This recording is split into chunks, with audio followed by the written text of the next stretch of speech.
Good afternoon, church. Hope you are doing well. Hope everybody is staying healthy.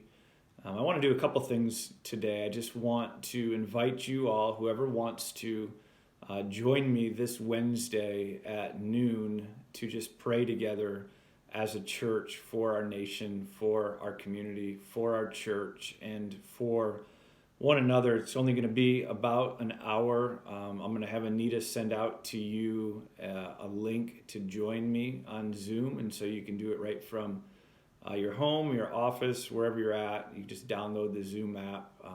I'll send all the information out to you, and you can just join whoever joins me in just praying. This is definitely a time where we need God to do something. We need him to slow the spread of this virus. We need him to act in miraculous ways so that we might be able to gather again on a Sunday morning. We also need him to protect us and heal those who are sick among us, as well as to empower us with his Spirit so that we might be his witnesses during this time. Now, for the rest of the time, what I want to do is just read a chapter of the Bible, Psalm 23, to you. It's one that I was reading today, praying through as I thought about you and I thought about life as it is right now. And so let me just read to you Psalm 23. It says, "The Lord is my shepherd, I shall not want.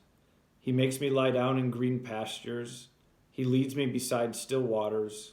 He restores my soul. He leads me in paths of righteousness for his name's sake. Even though I walk through the valley of the shadow of death, I will fear no evil. For you are with me. Your rod and your staff, they comfort me. You prepare a table before me in the presence of my enemies. You anoint my head with oil. My cup overflows. Surely goodness and mercy shall follow me all the days of my life, and I shall dwell in the house of the Lord forever." So there's only really two things I want to draw your attention to today. I could draw your attention to a lot of things, but only two. One, the Lord is our shepherd. He is the one who is leading us during this time that seems real confusing, seems real chaotic, at times seems out of control. But I want to encourage you that Jesus Christ is our good shepherd. He is the head of the church. He knows exactly what's going on right now, and he is leading us well. His rod and his staff, they comfort us. And so I want to encourage you that if you feel confused, if you feel weary, to look to Jesus, your good shepherd, to trust in him, to keep your eyes on him. I also want to encourage you as you interact with one another, whether it's by phone or if you happen to see one another because you live by one another or whatever it may be, to intentionally look to encourage one another to look to Jesus as our good shepherd. Remind one another that Jesus is ruling and reigning on his throne, and he is the one who is leading us. Even in the midst of this trial, he is the one who makes us lie down in green pastures. He's going to lead us to that place of safety and comfort. He's going to lead us through this time of chaos and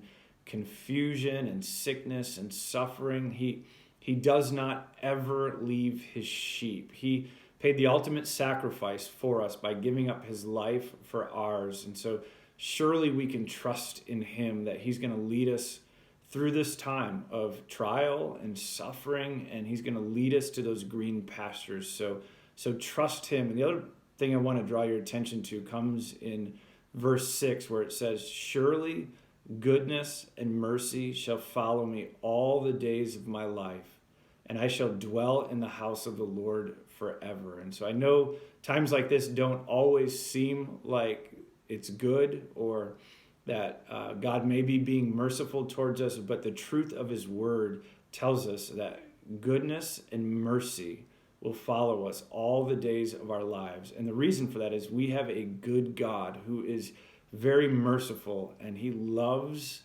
those for which his son died for. And so Christ bought us with his very life. He laid it down. His body was broken. His blood was shed so that we might experience God's goodness and mercy all our days.